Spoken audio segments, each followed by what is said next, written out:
and just the rapid pace of generative AI and the things that can be done with it, if we're not leaning into that and figuring out how we're going to use it, I don't know that we're going to die, but as a profession, we're going to start becoming less and less relevant.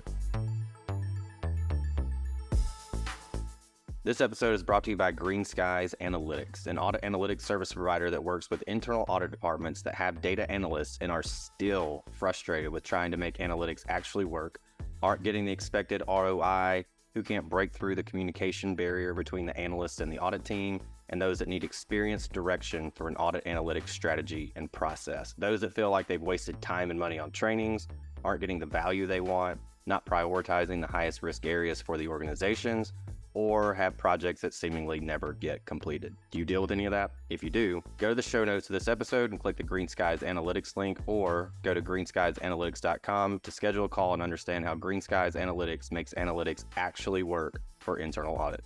Hello, everybody, and welcome to another episode of the Audit Podcast. I am your host, Trent Russell, and today on the show we have Chris Jessup. He's a manager of audit analytics at CSX, and one of someone that Chris and I have in common. They met prior to the show, and this person sent me a message, said, "Hey, Chris is going to be on the show. He told me that he's going to be on the podcast, and so I just wanted to send you this message." And I read it and I went, all right, that's probably a better intro than I can do, and it was unsolicited, and so I'm going to quickly read the message from that person that they sent about Chris. Chris is a humble guy who probably won't sing his own praises.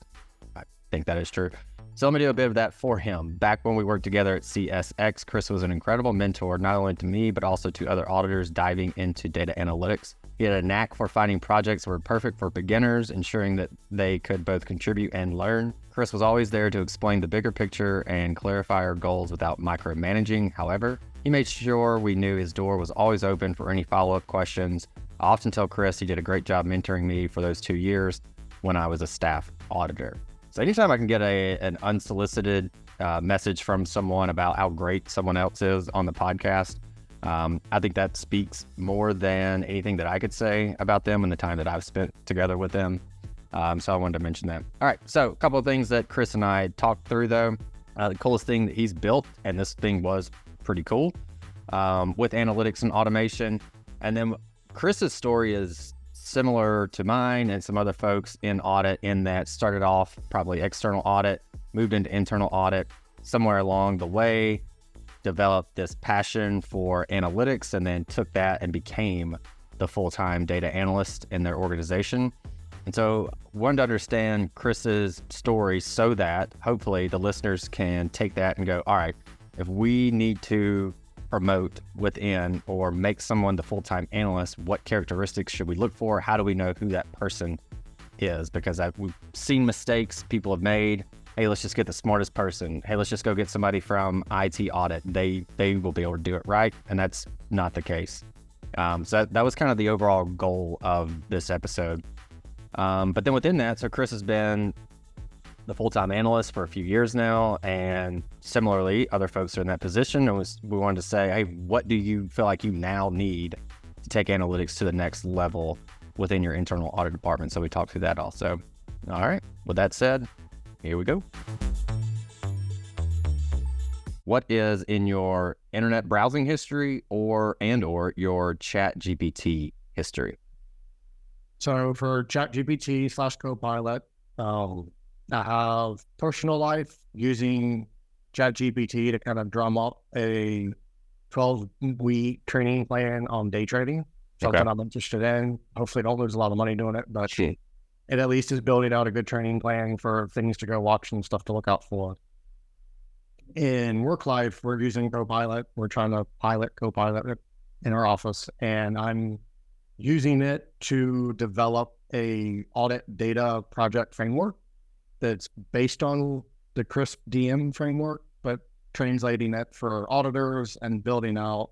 CRISP DM doesn't have any real speak to roles and responsibilities, so I'm trying to layer that in. What's an audit lead role versus the data analyst versus business partner versus data owner. And at any point, somebody could be in all four seats almost. But so those are kind of my two primaries I'm using it for right now. How's it been in developing a framework? Because and is it, are you doing this from scratch, or do you have something kind of built out already that you are now supplementing with what you're doing with Copilot? So largely from scratch. I have a kind of 3-year strategic roadmap just for embedding data into the audit process as a whole. And with that, getting more formality around what does that look like within an audit space. Crisp DM, obviously, that's an existing framework that I referenced in my prompt, and it decided to pull stuff back and it got it correct this time. In terms of using it, it gets you off the blank page onto something that you can edit a lot faster, and which works for me. Blank pages are scary. And having that as a starting point allowed me to make modifications, and it's a really good turn research tool. I don't blindly trust what it says, but it at least gets me something to start consider and get the juices flowing. Yeah, to get you started. That's how I like to use it too for a lot of projects. Well, outside of, I guess, what you're building with ChatGPT in terms of what you're doing with analytics and automation, what would you say is maybe one of the coolest things that you've built? The perceived coolest thing I've done recently was, within the organization I'm in, I fall under the director of investigations, which we're all in internal audit, but I directly report to our fraud investigation team. And so I was assisting him on an allegation of payroll fraud that came through recent. The gist of it was one of our employees was leaving work early and using an app on his phone to clock out. I already have issues with that concept, but he was leaving work early and clocking out on the app on his phone. So I started going down the route of what data is available to me. Surely if there's an app, there is ideally IP address, or in this case happened to be GPS coordinates from where he clocked out. Through all those in Power BI, spit him out on a map so we could visualize where he was. And we played a year's worth of data during our conversation with the individual. And you could literally see his drive home because he would clock out at different points on the way. Yeah. And it made the interview for the investigation a lot simpler because you can't argue the visual of, okay, your work location is up here on the top of the screen and you're clocking out progressively closer to your house or at your house. So that was a pretty cool visual use of something that you wouldn't normally think of in a fraud space. Yeah, I don't know why you said perceived. That is cool. I think anybody listens will be like, "What's perceived?" That's sweet. But it was perceived really cool by the investigation team. They have any idea that you could even do that. For me, I'm like, people map stuff all the time. Like, this isn't... Got it. Okay. And probably from the person going through the investigation, probably didn't perceive it as very cool. I don't know. They're probably like, that was pretty sweet. I mean, I got caught and busted, but that was pretty cool. I didn't know you could do that. My goal when I help the fraud team is to create the concept in the company that we're a lot better than we are. So we're really good for anyone that's listening, but I want the perception to be that we're a lot more capable than maybe we actually are. Yeah. That's something we called socialized continuous monitoring. And so it's basically that, in that story gets socialized. And now, I mean, you can't measure that control, obviously, or test it. But the perception that is going on, I think is pretty legitimate. Maybe that speaks to culture, which isn't necessarily my area of expertise, but I think there's something to be said about that. Exactly. Well, what about how did you get started? I think this is super interesting. And the reason I'm asking this question, which is pretty, vague, and I can see some people going, another, how did you get started question, But the reason I'm asking it is, for most internal audit departments, if they want a full-time data analyst, it's usually someone internal that they have to promote to that position or put in that position. And so I want the listeners to understand your background a little bit, and then how you got into data analytics, so that if they're looking to identify someone on their team to take on more of that role, and there's different strategies. Some people go, hey, you can do 50% audit, 50% analytics. And then as we get more return on that, well, maybe you can do it full time or something. But all I'd say, that's where the question's coming from is, how did you get started? And ultimately, so that folks can understand who potentially they could look to promote to do more analytics on their team. So with that said, I'll throw it back to you. to get started with analytics and audit, first I had to get started in audit. I did typical business school first time through and didn't really specialize in anything, which later realized I was a mistake. Got out of college, worked in retail management for 7 years, and got tired of babysitting people. So I decided, hey, maybe I need a career instead of a job. Went back to school for accounting. Accounting sends you the CPA route. That sends you public accounting. And I worked at a small local firm. Got introduced to the analytic tool idea like 10, 15 years ago.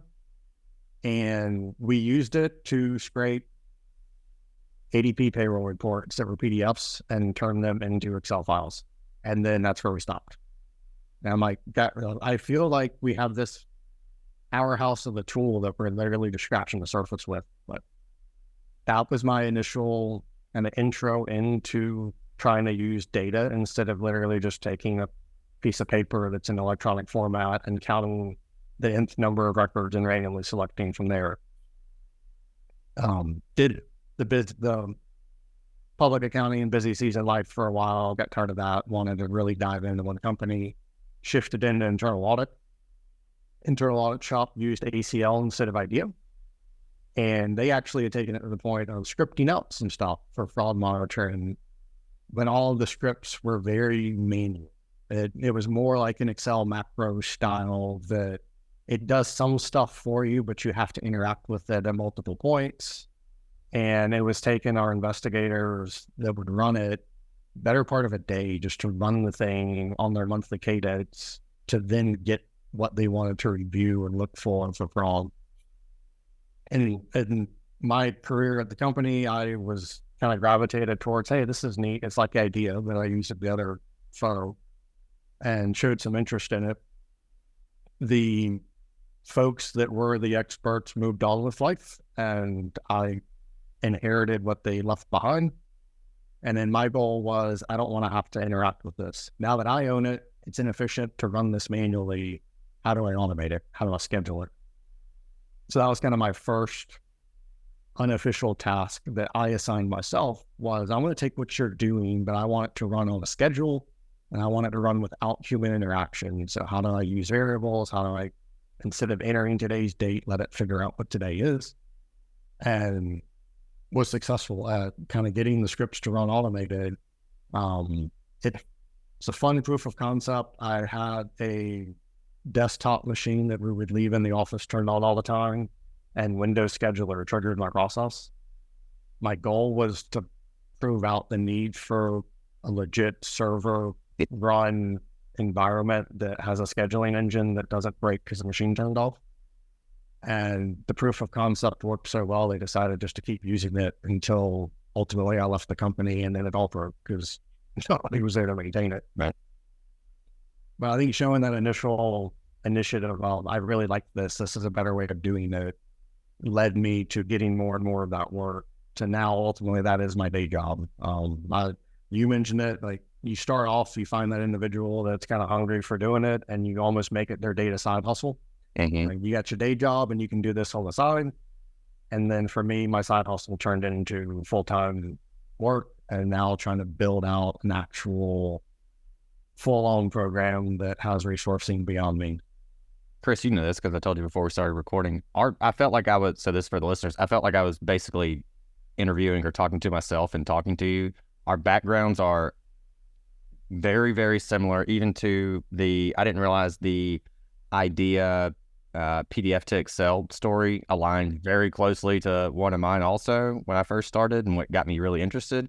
But then also just our path. I didn't go back to school. I was fortunate enough that I was general business, and they had each major would come and talk to the class. This was like basically a freebie class.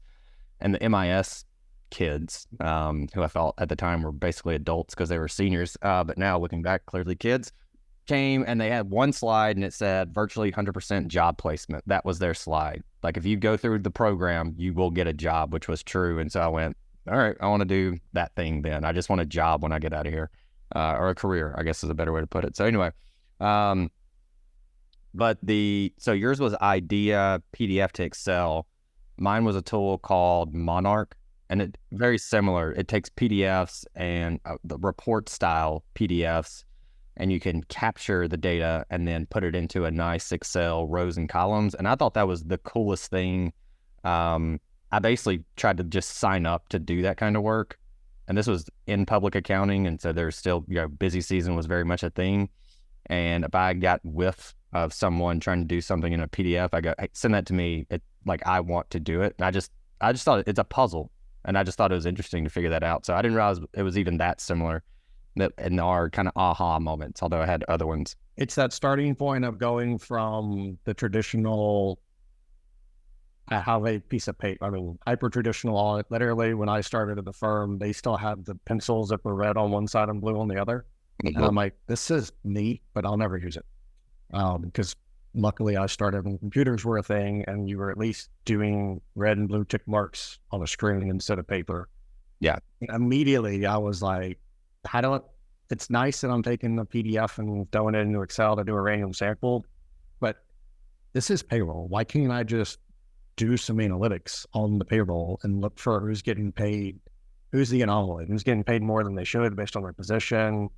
If it is employee benefit plan work was a lot of what was driving it. It's 401k audits.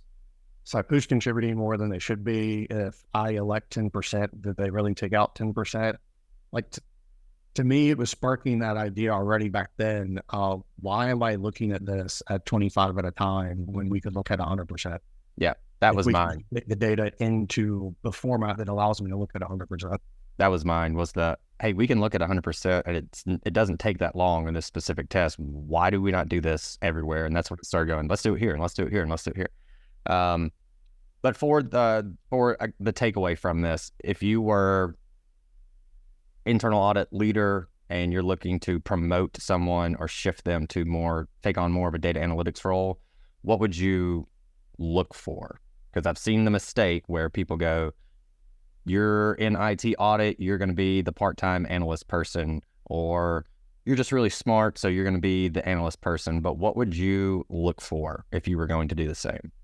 So for me, in my head, I take the data analytics side and I almost expand it into more like audit innovation vernacular.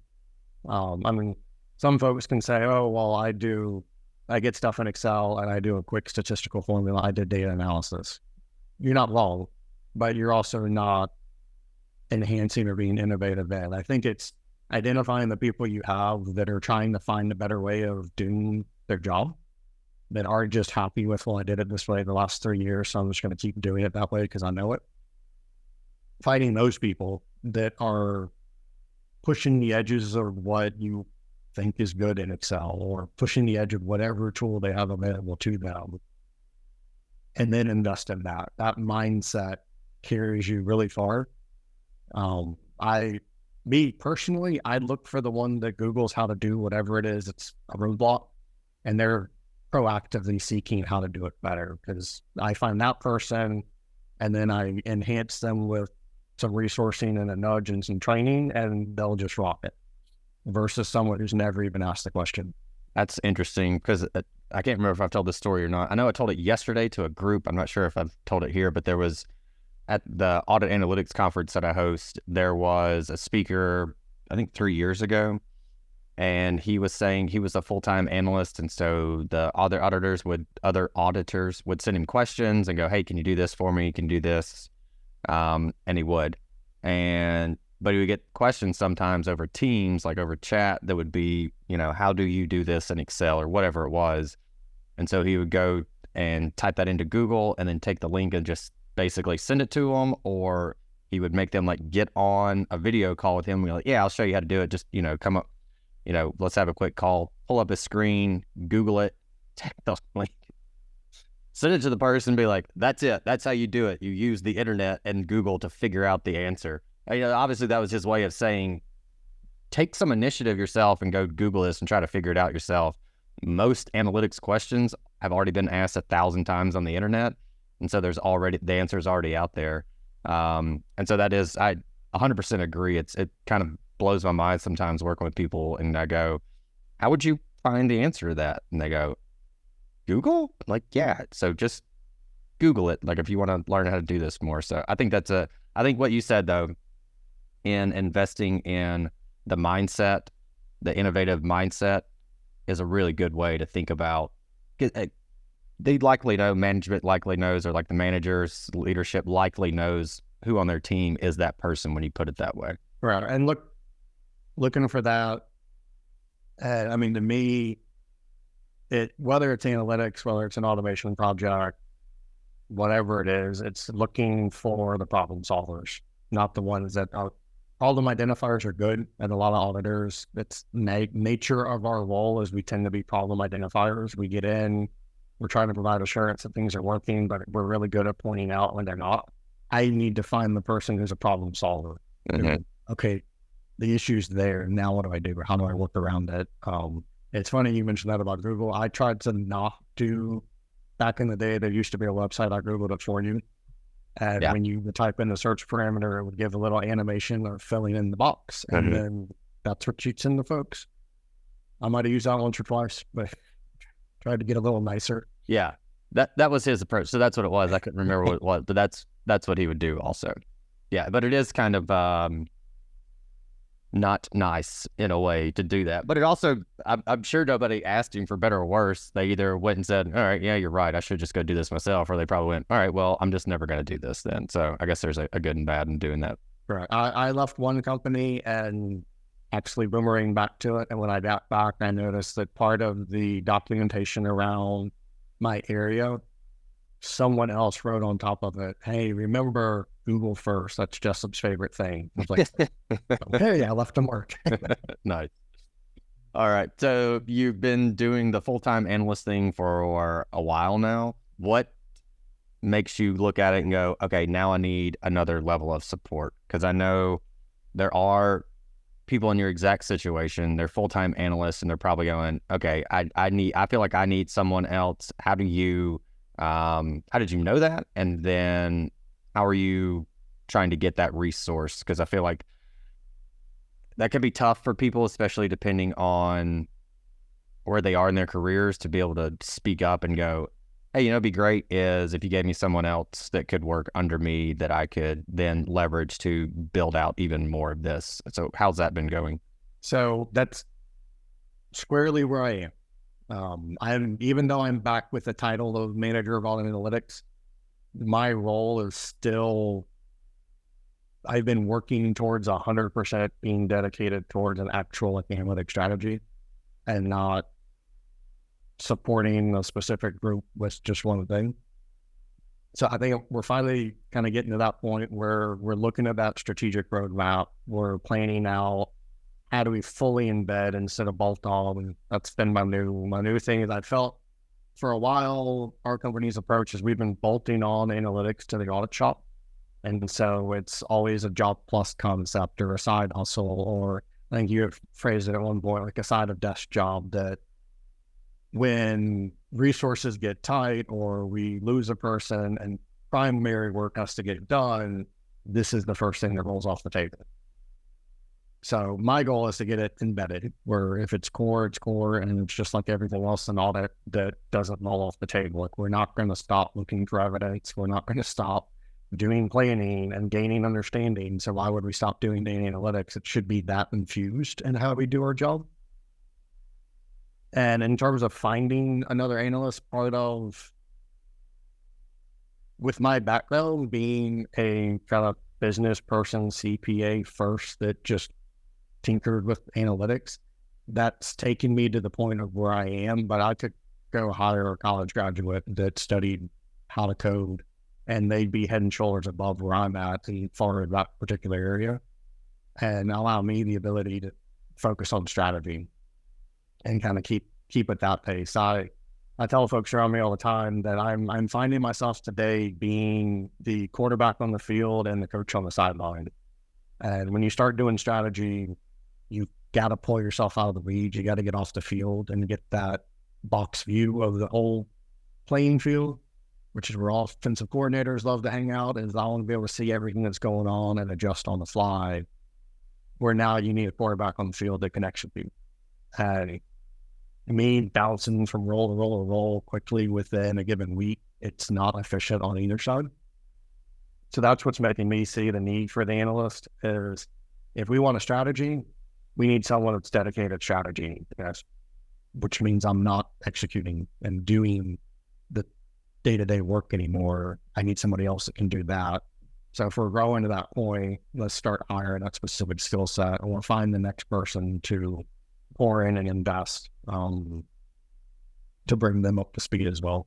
So I would expect if you're looking to bring someone else on, that it would be pretty easy to say, like, that's what I need in order to take analytics to the next level. Or for, again, listeners who don't have a full-time analyst, they might go, hey, I just need to go get one. And that's really what we need. And I highly recommend getting full-time analysts for pretty much every internal audit department, but understanding some folks can't for various reasons. So with that said, is that what you feel like you need, or is there something else you feel like you need in order to go, we are kind of here at a 2 or 2.5 or whatever, we need to go to a 3 or a 4. This is what we need for our department. So getting an extra body to do work would be an amazing thing. Trying to get that individual what it's highlighted to me that I need, that I never would have expected coming from an audit background, and especially a data-driven audit background, is personally, I need to grow in a salesmanship skill set. It's not a skill that I've tried to train in, go for the technical, you go for the audit. But what I'm realizing is working in a company where data analytics, especially within audit, isn't already a thing and you're trying to show the need for it, you have to sell it. And I can identify the opportunities. I can even do the proof of concepts like we discussed earlier that turned into, the proof of concept works, so I'll just keep doing that. I have to figure out how to sell the idea that there's such a need out there. It needs more resources than what we have. Yeah. And I'm not the people person, salesperson. I like to interrogate data. I tell my boss, it's the director of investigations, I let you interview people and I'll interview systems, because I know how to get the stuff out of the system and you know how to read people. Yeah. But the people side of getting into any strategy role is something that I didn't anticipate. So that's kind of my personal goal for this year, is develop that ability to not just have the ideas and know they're good, but how do I sell the value of the idea for the investment in the body? Yeah. I'm not trying to be a snake oil salesman. I'm trying to get the right people in the company to agree there's value here, so they invest in the resources. There was I don't think we had it recorded, so it's somewhat candid, I feel like, but I asked the CAE, what skill do you feel like every CAE needs, or something to that effect? And without blinking, no thought given to it, immediately went sales. You need resources. Everybody needs them, and there's only one way to get those resources that you need. So I 100% agree with that. I think that's a great answer. All right. As we start to wrap it up, what do you want to leave the audience with? Anything that we didn't cover? Obviously, this is pretty heavy analytics. Is there anything else there you want to make sure that the audience leaves with, or anything even outside of that? My takeaway would be, whether it's analytics, automation, I'm moving away from just calling it analytics, because if you say that, you'll get folks that, I opened Excel, therefore I did analytics. And maybe they've done a pivot table, or maybe they've even done some pretty advanced stuff to get to doing a sample. And I'm not taking away any of that. But to me, it's having the innovation mindset. I don't know that I fully buy in for an internal audit shop or external audit, the innovator die adage. But the concept of, we at least need to keep pace with change, maybe not stay ahead of it, but we at least need to be keeping pace. So within the last 18 months, ChatGPT has gone from almost non-existent to it's now embedded in Microsoft and Copilot. And just the rapid pace of generative AI and the things that can be done with it, if we're not leaning into that and figuring out how we're going to use it, I don't know that we're going to die, but as a profession, we're going to start becoming less and less relevant. And that's a scary place to be. I was reading an article a couple weeks ago on LinkedIn by David Hill. He was posing that same question. Is the actual term data analytics causing an issue? Are people getting too caught up on some folks? It's too techy and that's just a technology thing. And we've got an analytics group within the enterprise and that's just their job. Why would I do it? Or others go, well, I don't want to do the analytics. I want to take the traditional approach to audit. And for me, anytime in a business context I hear traditional, it makes me nervous. My mentality is there's always room for improvement. I need to incrementally improve every day. If I keep doing the same thing over and over again, I'm going to fade in the background pretty quick. I think within the article, one of the things I thought was kind of funny is Dave mentioned the concept of an auditor that's been doing the work for 40 years can make the statement, well, I've used data all 40 years. And I looked it up. Ironically, Blockbuster opened 40 years ago. And Blockbuster and Netflix do the same job. They both provide the same service and ultimately get movies into my house. But one of them stuck to a traditional model and is no longer around. And the other pivoted with technology and got fully out of physical media and went 100% streaming. And to me, it's that concept. It's see the writing on the wall, technology's there, it's going to stay and it's going to keep improving and keep changing. And we might as well learn how to use it to the best of our abilities or we'll get left behind pretty quick. Hey everyone, thank you very much for listening to this episode of the Audit Podcast. Whatever platform you're listening on right now, I'm sure there's a subscribe button somewhere, so please hit the subscribe button there. If you're listening through iTunes or Spotify, feel free to go give us that 5-star rating. It only took me about 16 seconds to give myself a 5-star review, and it really helps to get future guests to come on the show, so we'd really appreciate that. Lastly, be sure to check out the show notes and follow us on all our social media channels on Instagram, on LinkedIn, and on TikTok. Also, if interested, please sign up for our weekly newsletter from the Audit Podcast. Thank you all. Have a great one.